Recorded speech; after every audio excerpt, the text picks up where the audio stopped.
Ano guys, meron tayong titingnan Ford C-Max ito guys. Ford S-Max. Ang problema nito, meron daw misfire. Diesel engine ito, 1.6. So titingnan natin sa ating bulang kristal kung anong ma-detect niya, no? So yan, ibig sabihin na nakadetect na siya ng ano. So dito tayo. So ang ano niya is misfire cylinder 2 fuel injector of learning limit, and then right airbag deployment control. So itatry natin to i-ano lang natin to, subukan natin i-relearn, baka makuha to sa relearn, like yeah. So we will see what's going on this Ford C-Max here engine. Try to swap, try to start the engine. Start the engine tayo.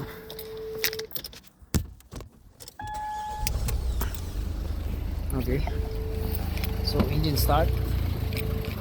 Makikita natin dito ay talagang ano siya. So mayroon siyang misfire talaga yung sa fuel injector number 2. So ang count dito, banda dito sa may timing belt banda dito magsimula ang counting. Ito sa cylinder 1 and this is number 2. Kung anong history nito, yeah.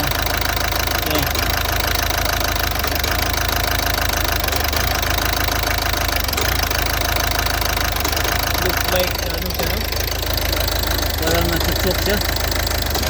Kung napalitan ba ito ng timing belt. Tatanong tayo sa history nito, talagang hindi maganda. So bad fuel injector, no?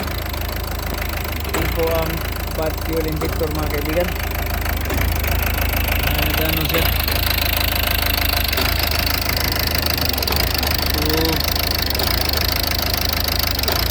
try natin i-disconnect yung bawat isa na ano, kung talagang mayroon siyang reaction, no?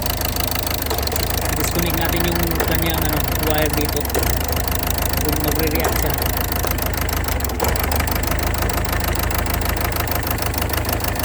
So bad fuel injector kasi nawala yung parang sinok niya, nawala. Pag ikabit natin ito uli,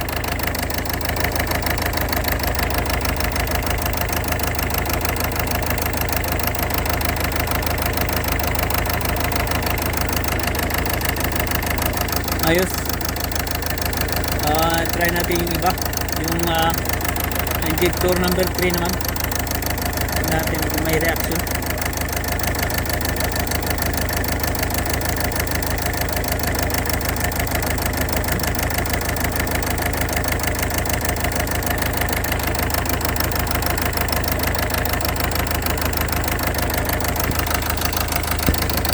Ang pagkano talaga nito, kailangan ng ano, ang tawag dito, yung filter, no?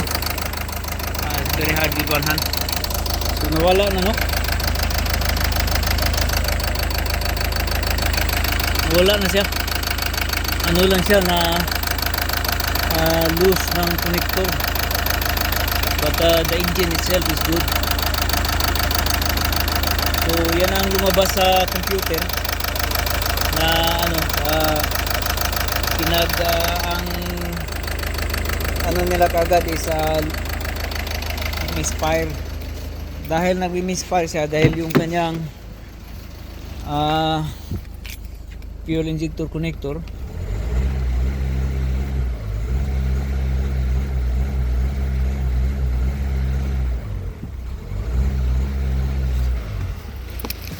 talagang mayroong problema, guys.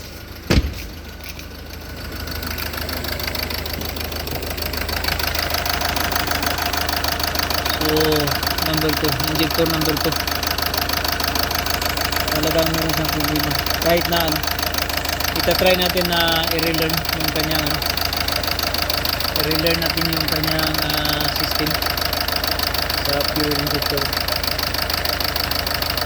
Subukan natin kasi it's not normal talaga.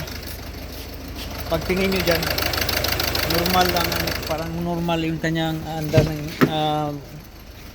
andar ng engine pero pag piniga mo dito sa kanyang throttle, yung sa accelerator pedal, makikita mo kagad up and down yung kanyang gauge RPM. Ibig sabihin mayroon siyang problema, at ito na nga yung problema niya. Cylinder number 2 misfire. So more or less barado yung kanyang fuel injector. Okay, so thank you mga kaibigan, and then bye bye. Ford C-Max ito, fuel injector number 2 and need to be replaced.